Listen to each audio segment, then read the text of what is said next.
ഇത് ഈ അടുത്ത സിനിമയിലുണ്ടായിരുന്നതാണേ. അയ്യോ, കുറച്ച് കഞ്ചാവ് എടുക്കട്ടെ. അയ്യോ, സിനിമ കാണക്ക. കുറച്ച് കഞ്ചാവല്ലേ വിൽക്കണേ? കഞ്ചാവ് വിൽക്കൂലേ? വിൽക്കുവോ? ഞാൻ വിൽക്കത്തില്ല.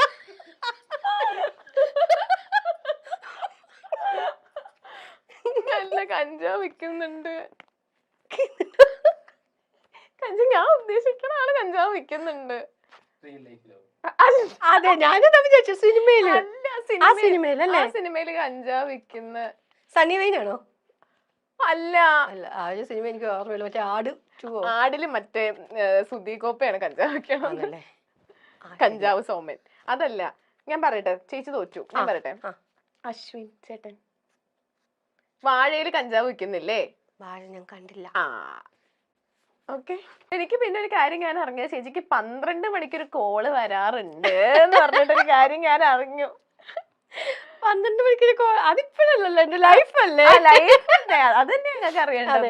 അതെ, അത് എന്റെ എന്താ പറയുക, എങ്ങനെ 12 മണിക്ക് കഴിയുമ്പോ ഒരു കോൾ ഇങ്ങനെ വരും. ആരാന്ന് ചോദിച്ചാൽ പറയില്ലായിരുന്നു. അങ്ങനെ ആദ്യമൊക്കെ. പക്ഷെ വോയിസ് കേൾക്കാൻ നല്ല രസമുണ്ട്. ഞാൻ പാട്ട് പാടുമെന്നൊക്കെ ചോദിച്ചില്ല അതൊക്കെ പറഞ്ഞു. ഇത് ആരാന്ന് ചോദിച്ചിട്ട് ഒരു കാരണവശാലും പറയില്ല. അങ്ങനെ ലാസ്റ്റ് ഞാൻ ചൂടായിട്ട് ഫോൺ കട്ട് ചെയ്യുകയൊക്കെ ചെയ്തു. അതായിരുന്നു എന്റെ ജീവിതത്തിന്റെ തുടക്കം എന്ന് വേണമെങ്കിൽ പറയാം. എന്റെ കുടുംബ ജീവിതത്തിന്റെ തുടക്കം എന്ന് പറയാം. ആ കഥയൊന്നും കേക്കട്ടെ? അങ്ങനെയൊന്നുമില്ല. അത് മുമ്പ് ഞാൻ എവിടെയോ പറഞ്ഞിട്ടുണ്ടെന്ന് തോന്നുന്നു. ഞാൻ ഇതുപോലെ ഒരു ട്രൂപ്പില് ഈ മെഗാ മേക്കേഴ്സിൽ തന്നെ ഡാൻസറായിട്ട് ഓണ പ്രോഗ്രാം 5 പ്രോഗ്രാം പോയതാണ്. ആ സമയത്താണ് മനോജേട്ട ഒരു തവണ പ്രോഗ്രാം കാണാൻ വന്നിട്ട് പറഞ്ഞു മഞ്ജുവിനെ സ്കിറ്റിലും കൂടി ഞാൻ ഈ എന്താ ഡെപ്പങ്കൂത്ത് ഡാൻസ് ഒക്കെ ചെയ്യുമ്പോൾ കുറച്ച് എക്സ്പ്രഷൻ ഒക്കെ ഇടും. അപ്പൊ ഏട്ടൻ വന്നിട്ട് പറഞ്ഞു മഞ്ജുവിനെ ഇനി സ്കിറ്റിലും കൂടെ ചേർത്തോളൂ. അങ്ങനെയാണ് ഞാൻ 5 ദിവസത്തെ ഡാൻസറായിട്ട് പോയ ഞാൻ സ്കിറ്റിലേക്ക് കടക്കുന്നത്. എങ്ങനെയാണ് എന്റെ കോമഡി ലൈഫ്, എന്റെ ആശാൻ അല്ലെങ്കിൽ എന്റെ ഗുരുനാഥൻ എന്ന് പറയുന്നത് മനോജ് ഗിന്നസ് ആണ്. അപ്പൊ മനോജേട്ടന്റെ ആ ഒരു ട്രിപ്പിലൂടെയാണ് ഇന്നിപ്പോ ഇവിടം വരെ ഈ ഒരു കോമഡി ആർട്ടിസ്റ്റ് ഇപ്പൊ നേരത്തെ പറഞ്ഞ ഇവിടം വരെ എത്തിയത്. അപ്പൊ ഇങ്ങനെ പ്രോഗ്രാം കഴിഞ്ഞ് പോകുന്ന സമയത്ത് ഫോൺ വരും. നമ്പർ മാത്രമല്ല, ആരാ എന്താ ഒന്നും അറിയില്ല. ചോദിച്ചു കഴിഞ്ഞാൽ പറയത്തുമില്ല. ഇങ്ങനെ ചുമ്മാ എന്തെങ്കിലുമൊക്കെ സംസാരിക്കുക. അപ്പം കുറെയൊക്കെ കഴിയുമ്പോൾ നമുക്ക് ആരാന്നറിയാൻ വയ്യാത്ത ഒരാളോട് എങ്ങനെയാ സംസാരിക്കാന്നൊക്കെ കരുതിയിട്ട് ഫോൺ ഡെയിലി വരും. എന്നിട്ട് അവസാനം ഇതെങ്ങനെ കണ്ടുപിടിക്കാന്നൊക്കെ കരുതി അങ്ങനെ ഇരുന്നിട്ട് അപ്പൊ എന്റെ ഫ്രണ്ട്സ്, ഹസ്ബൻഡ് അവിടെ ഒരു ട്യൂട്ടോറിയൽ കോളേജിൽ പഠിപ്പിക്കാൻ പോകുന്നുണ്ടായിരുന്നു. അപ്പൊ എന്റെ ഫ്രണ്ട്സ് അവിടെ പഠിക്കാൻ പോകുന്നുണ്ടായിരുന്നു. അപ്പൊ അവരോട് എന്റെ കാര്യങ്ങളൊക്കെ ഇങ്ങനെ തിരക്കാറുണ്ട്. ശരിക്കും പറഞ്ഞു കഴിഞ്ഞാൽ ഞങ്ങൾ തമ്മിൽ ഒരു ഡിസ്റ്റൻസ് റിലേഷനും ഉണ്ടായിരുന്നു. എന്റെ ആങ്ങളെ കല്യാണം കഴിച്ചിരിക്കുന്നത് പുള്ളിക്കാരന്റെ അപ്പച്ചിയുടെ മകളെ ആയിരുന്നു. അപ്പൊ അങ്ങനെ ഒരു ബന്ധം കൂടി ഉണ്ടായിരുന്നു. പക്ഷെ ഞങ്ങൾ തമ്മിൽ ഡയറക്റ്റ് കോണ്ടാക്ട്സ് ഒന്നുമില്ല. എന്നെയൊക്കെ കാണുമ്പോൾ ഭയങ്കര മസിൽ പിടിച്ചുള്ള നടത്തവും ഓക്കെ ഇങ്ങനെയൊക്കെയുള്ളൊരു ആറ്റിറ്റ്യൂഡുകളൊക്കെ ഒക്കെ ആയിരുന്നു. അപ്പൊ ഞാൻ പൊതുവെ ഇങ്ങനെ തന്നെയാണ് എല്ലാവരോടും ബഹളം വെച്ച് അങ്ങനെ പണ്ട് തൊട്ടേ അങ്ങനെ തന്നെയായിരുന്നു. അപ്പൊ അങ്ങനെയൊക്കെ കാണുമ്പോൾ ഞാൻ ജാടാ വാമ്പറ എന്നൊക്കെ പറഞ്ഞ് നമ്മള് വലിയ സാറാണെന്നുള്ളൊരു ഭാവം എന്നൊക്കെ പറഞ്ഞിട്ട് ഓക്കെ അങ്ങനെ വിട്ട് കളയായിരുന്നു. രാത്രിയിലാണല്ലോ ഈ പുള്ളിക്കാരന്റെ സ്വഭാവം നമുക്ക് മനസ്സിലാവുള്ളൂ. അങ്ങനെ കുറെ കഴിഞ്ഞപ്പോ ഫ്രണ്ട്സിനോടൊക്കെ ചോദിച്ചപ്പോ എനിക്കൊരു ഡൗട്ട്. ആ ഫ്രണ്ട്സിനോട് അങ്ങനെ ചോദിച്ചു കഴിഞ്ഞിട്ടാണ് ഈ നമ്പർ കിട്ടുന്നത്. അങ്ങനെ പിന്നെ എന്താ പറയുക, പിന്നെ ഡെയിലി ഫോൺ വിളിയായി. എപ്പോഴൊക്കെയോ ഒരു റൂട്ട് ഇങ്ങനെ വയറിട്ട് ഇങ്ങനെ ചരിഞ്ഞൊക്കെ പോയി. അങ്ങനെ ശരിക്കും പറഞ്ഞാൽ എപ്പോഴും എന്താ ഞാൻ പറഞ്ഞില്ല, ഒരു ദൈവാനുഗ്രഹത്തിനോടൊപ്പം തന്നെ എന്റെ വീട്ടുകാർക്ക് ഫുൾ സപ്പോർട്ടായിരുന്നു. എന്റെ അച്ഛനൊക്കെ ഭയങ്കര ഇഷ്ടമായിരുന്നു. ഞാനൊരു ആർട്ടിസ്റ്റാണ്. ഡാൻസ് കുഞ്ഞുനാളിൽ ഏത് ക്ലബ്ബിൽ എന്ത് പ്രോഗ്രാം ഉണ്ടെങ്കിലും എന്നെ കൊണ്ടുപോകായിരുന്നു. അമ്മയ്ക്കും എന്റെ വീട്ടിൽ ഫുൾ സപ്പോർട്ടായിരുന്നു. കല്യാണത്തോടു കൂടി ഏകദേശം ഈ ഒരു പരിപാടി അഭിനയം എന്ന് പറയുന്ന ഒരു പ്രൊഫഷനെ ഞാൻ സ്റ്റോപ്പ് ചെയ്തതായിരുന്നു. പക്ഷെ ഹസ്ബൻഡ് ഭയങ്കര ഈ ഒരു സപ്പോർട്ടീവ് ആയിരിക്കും. ഭയങ്കര സപ്പോർട്ട്. ആൾക്ക് അഭിനയിക്കാനും എല്ലാ കാര്യത്തിനും. പുള്ളിക്ക് ഡാൻസും കാര്യങ്ങളൊന്നും അറിയില്ലെങ്കിലും നമ്മുടെ കൂടെ അങ്ങ് എല്ലാത്തിനും നിൽക്കും. എന്ത് കാര്യത്തിനും ഫുൾ സപ്പോർട്ടായിട്ട് കൂടെ നിൽക്കും. ശരിക്കും എന്റെ ഒരു ബാക്ക് ബോൺ എന്ന് പറയുന്നത് എന്റെ ഹസ്ബൻഡ്. അപ്പം എനിക്ക് തോന്നുന്നു ഒരുപാട് കാലമായി ഈ ഒരു ഫീൽഡിലോട്ട് വന്നിട്ട്. അപ്പൊ ഈ ഒരു യാത്രയിൽ ഏറ്റവും കൂടുതൽ കടപ്പെട്ടിരിക്കുന്നത് ആരോടാ?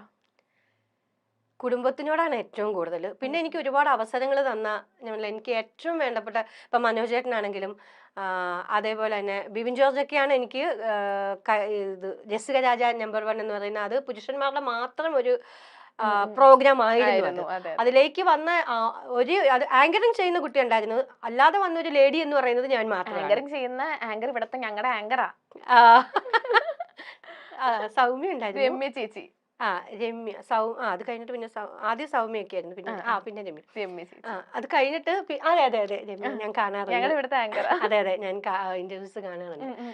അത് കഴിഞ്ഞിട്ട് പിന്നെ അതിനകത്ത് സ്കിറ്റ് ചെയ്യുന്ന ഒരു ലേഡി ഞാൻ മാത്രമായിരുന്നു. കോമഡി സ്റ്റാറിൽ ചെല്ലുമ്പോഴും അതുപോലെ തന്നെ ആദ്യം ഒരു ലേഡീസിന്റെ ഒരു ഫസ്റ്റ് സീസണിൽ ലേഡീസിന്റെ ഒരു ടീം ഉണ്ടായിരുന്നു. അതിനുശേഷം പിന്നെ ബാക്കിയെല്ലാം നമ്മുടെ ഫീമെയിൽ ചെയ്യുന്ന മെയിൽസ് ആയിരുന്നു. അങ്ങനെ അവിടെയും എന്താ പറയുക, എനിക്ക് ഈ പ്രോഗ്രാംസ് തന്നെ എന്നെ സപ്പോർട്ട് ചെയ്യുകയും ചെയ്ത ഒരുപാട് ആൾക്കാരുണ്ട്. ഫാമിലിയാണ് ഏറ്റവും വലിയ സപ്പോർട്ട് എന്ന്. അപ്പൊ അച്ഛന്റെ വേർപാട് ഒരു കുറച്ച് അതിപ്പോഴും എനിക്ക് അച്ഛനെ കാര്യം സങ്കടം വരും.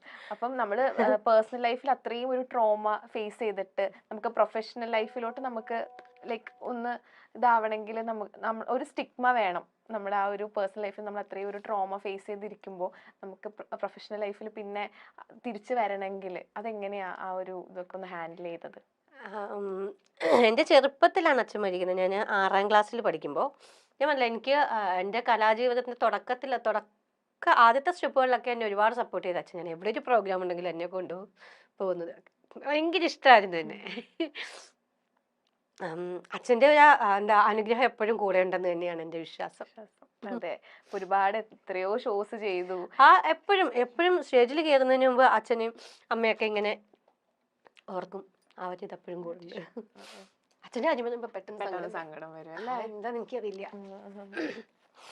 അച്ഛനായിട്ടായിരുന്നു ഏറ്റവും കൂടുതൽ അറ്റാച്ച്ഡ്? അച്ഛന് അല്ല, കുറച്ച് വർഷങ്ങളെ കൂടെ ഉണ്ടായിരുന്നുള്ളൂ. പക്ഷെ അച്ഛനാണ് എൻ്റെ ഒരു കലാരംഗത്തെ തുടക്കം തൊട്ട് എന്നെ സപ്പോർട്ട് ചെയ്ത ഒരാൾ അച്ഛനാണ്. എവിടെ ഉണ്ടെങ്കിലും എന്നെ കൊണ്ടുപോയിരുന്നു. ഏത് ക്ലബിൽ എത്ര ദൂരമാണെങ്കിലും കൊണ്ടുപോയിരുന്നു. ഡാൻസ് ഒക്കെ കളിച്ചു കഴിഞ്ഞാൽ സ്റ്റേജിൽ നിന്ന് ഇറങ്ങുമ്പോഴത്തേക്ക് എന്നെ ഇങ്ങനെ തോളയിലൊക്കെ വെച്ചിട്ട് ആൾക്കാരുടെ മുമ്പിൽ കൂടെ ഒരു നടത്തിയൊക്കെ ഉണ്ട്. അതൊക്കെ ഇപ്പോൾ ഓർക്കുന്നുണ്ട്. മിനി സ്ക്രീൻ പ്രേക്ഷകർക്കിടയിൽ മഞ്ജു വിജേഷിന് പ്രത്യേക ആമുഖങ്ങളൊന്നും വേണ്ട. ഏഷ്യാനെറ്റിലെ കോമഡി സ്കിറ്റുകളിലൂടെ അഭിനയ ലോകത്തെത്തിയ നടി ഇതിനോടകം പല സീരിയലുകളിലും പല സിനിമകളിലും അഭിനയിച്ചു കഴിഞ്ഞിട്ടുണ്ട്. തന്റെ പഴയകാല ചിത്രങ്ങളും അനുഭവങ്ങളും ഒക്കെ പങ്കുവച്ചുകൊണ്ട് സോഷ്യൽ മീഡിയയിൽ സജീവയാണ് മഞ്ജു വിജേഷ്. കോളേജ് കാലം മുതലേ നൃത്തത്തിലും മറ്റു കലാപരിപാടികളിലും എല്ലാം വളരെയധികം സജീവമായിരുന്നു മഞ്ജു. 20ഓളം സംഗീത ആൽബങ്ങളിലും ടെലിഫിലിമുകളിലും അഭിനയിച്ചിട്ടുണ്ട്.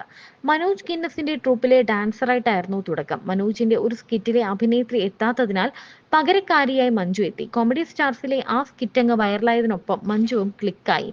കുഞ്ഞനന്തന്റെ കട എന്ന സിനിമയിലൂടെയാണ് ബിഗ് സ്ക്രീനിലേക്ക് എത്തിയത്. പിന്നീട് ദൈവമേ കൈതൊഴാം, കേൾക്കുമാറാകണം, ഇത് താണ്ട പോലീസ്, പ്രേമസൂത്രം തുടങ്ങിയ സിനിമകളിലും വേഷമിട്ടു. സന്മനസ്സുള്ളവർക്ക് സമാധാനം, കുടുംബവിളക്ക്, കയ്യെത്തും ദൂരത്ത് പോലുള്ള മിനി സ്ക്രീൻ പരമ്പരകളിലൂടെയും മഞ്ജു വിജേഷ് ഏറെ പരിചിതയാണ്. ഫ്ലവേഴ്സ് ടിവിയിലെ ഒരു ഷോയിലാണ് അച്ഛന്റെ മരണത്തെക്കുറിച്ച് മഞ്ജു ആദ്യമായി പറഞ്ഞത്.